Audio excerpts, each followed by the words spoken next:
अस्सलाम वालेकुम काश्तकार दोस्तों, आप देख रहे हैं फाइटो डॉक्टर्स और मैं हूं फैसल मकबूल। काश्तकार दोस्तों, इस वीडियो में हम ये बात करेंगे कि धान की जड़ी बूटियों को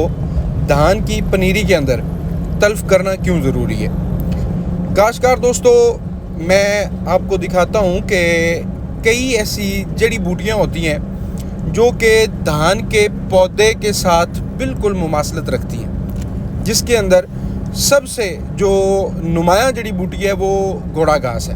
अगर हमारी पनीरी छोटी हो,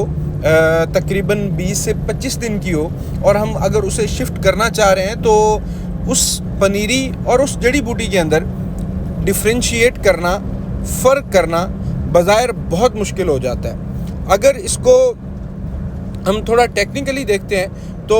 जो घोड़ा घास है वो जड़ और जहाँ से तना स्टार्ट हो रहा है वहाँ पे वो थोड़ा सा हमें पिंकिश कलर देता है, लालगी ज़ाहिर करता है, और जो हमारे पास धान का पौधा होता है वो हमें थोड़ा सा सफ़ेद कलर देता है। तो ये बेसिकली थोड़ा सा इसमें फ़र्क होता है, लेकिन अगर पनीरी छोटी हो तो उसमें हमें फ़र्क करना थोड़ा मुश्किल हो जाता है, जिसकी वजह से वो जड़ी बूटियाँ हमारी आगे हमारे खेत के अंदर साथ पनीरी के मुंतकिल हो जाती हैं, जिसमें हमें 2 से 3 लॉसेस होते हैं। सबसे पहला तो ये लॉस होता है कि जो हमने ब्यूटाक्लोर इस्तेमाल किया था, छिड़काव किया था,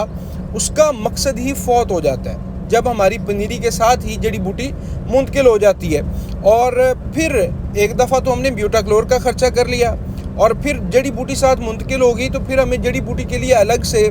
अगर तो साथ चौड़ा पत्ता है तो फिर हमें बिस्पायरेबिक सोडियम और बेंसल्फरान मिथाइल भी साथ करना पड़ जाता है, और घोड़ा घास के लिए अलग मैनेजमेंट करनी पड़ जाती है। तो मेरी तमाम ज़िम्मेदारों से ये रिक्वेस्ट है कि आप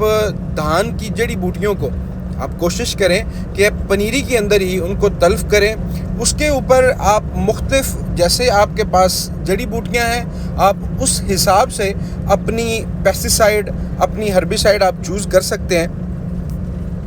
दूसरा, हमें ये फ़ायदा होता है कि अगर हमारे पास 1 एकड़ तक पनीरी है जो कि आगे 50 एकड़ पे मुंतकिल होनी है, तो जो खर्चा आपने 50 एकड़ पे करना था वो अगर आप 1 एकड़ पे 1 एकड़ का खर्चा कर लेते हैं तो आपका 50 एकड़ का खर्चा बच जाएगा।